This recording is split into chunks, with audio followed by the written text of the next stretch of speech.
CIA, or the Central Intelligence Agency, is a name that when you hear it sparks a strong desire to learn more about this organization. And when was this agency established? What exactly are the duties of the Central Intelligence Agency? You want to know its secrets and how the CIA is able to control the world in the way we see today, and how this agency primarily operates through secret missions and spying on the systems of other countries and governments in order to provide American politicians and military officials with all the information they need for their work and to enhance the efficiency of their own agencies, and also so they can impose American dominance over these countries.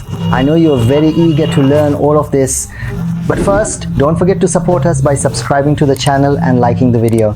Let's start the story from the very beginning. Let me tell you that during World War II, the United States relied on a small network of agencies responsible for gathering information and providing some other highly sensitive services. But in reality, these small institutions did not operate under a centralized management system as we know it today. Their capabilities were also very limited, and as a result, their ability to gather information, conduct investigations, and carry out intelligence operations was very weak and extremely limited. It was a direct accusation against the agency for its extremely poor level of intelligence gathering. And here, without a doubt, the American government had to intervene to solve this problem. Indeed, in 1941, the American president at the time, Franklin Roosevelt, assigned a person named William Donovan, who would later be known as the godfather of the Central Intelligence Agency. He tasked him with establishing an office that would be primarily specialized in strategic services and intelligence gathering. At that time, this office was named OSS.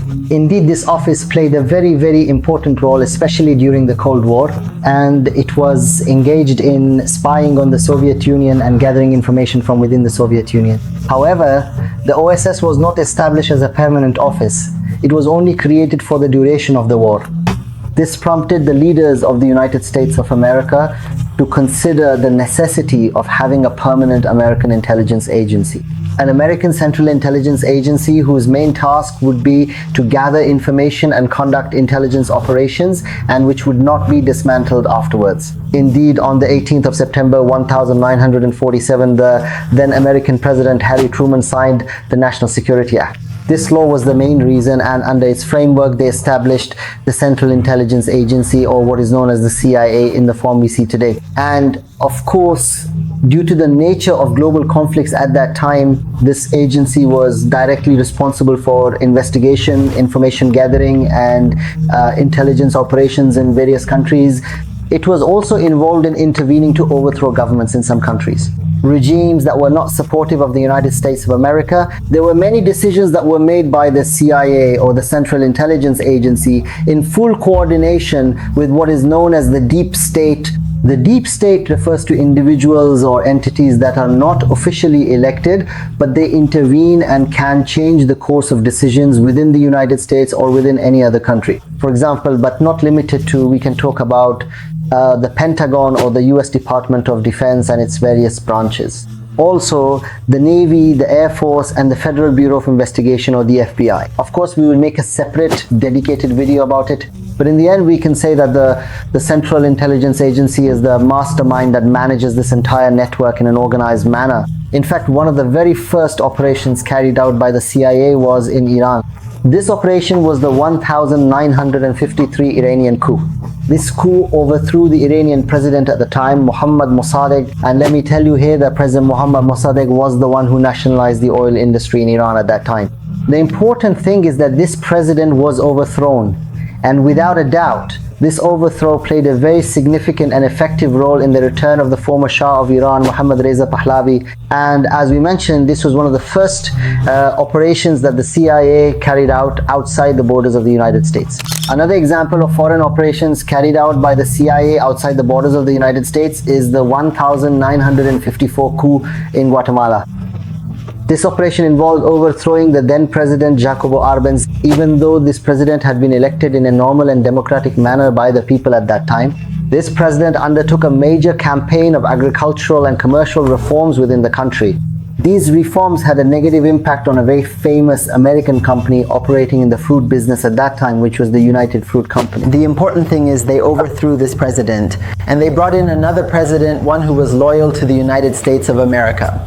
For example, in 1961, the CIA carried out what is considered the worst operation since the agency was founded, known as the Bay of Pigs operation. This operation took place in Cuba. The United States wanted, through the CIA, to shake up Cuba and overthrow the Cuban president at the time, Fidel Castro. But as we mentioned, this operation was a complete failure after the events of September 11th. The whole world, and even Americans themselves, forgot the criticisms that had been directed at the CIA, as they found no other agency to be such a strong and essential supporter in gathering intelligence and managing the operations that the United States was undertaking in its war on terror. Under the umbrella of this term, terrorism, the United States and American soldiers, with the help of the CIA, freely entered countries like Iraq and Afghanistan, military invasions whose stated goal was to eliminate terrorism. But the truth is, there were other objectives. For example, when we talk about Iraq, they spoke about weapons of mass destruction inside Iraq, claiming that such weapons existed. By the way, after the invasion, and after thousands of Iraqis died, there turned out to be no weapons of mass destruction. But the primary goal was the invasion and seizure of Iraq's resources.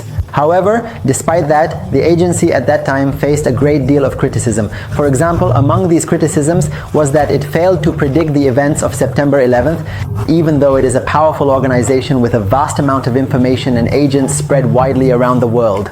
Now, with the emergence of technological advancements and artificial intelligence, technology and extensive, intensive, and advanced analytics that rely on information gathering have become an integral part of the work of the American Intelligence Agency. Artificial intelligence is also used to understand threats that could endanger the United States, whether domestically or abroad.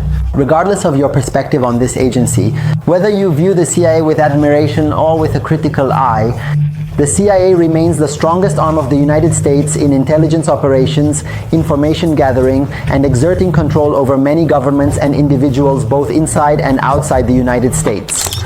In the end, I would like to know your personal assessment of this agency, the Central Intelligence Agency. Does it truly provide effective security for the United States? Or does the United States of America still rely primarily on military force to impose its control and security over the entire world? Finally, don't forget to subscribe to the channel and like this video. See you in the next video. Have a good evening.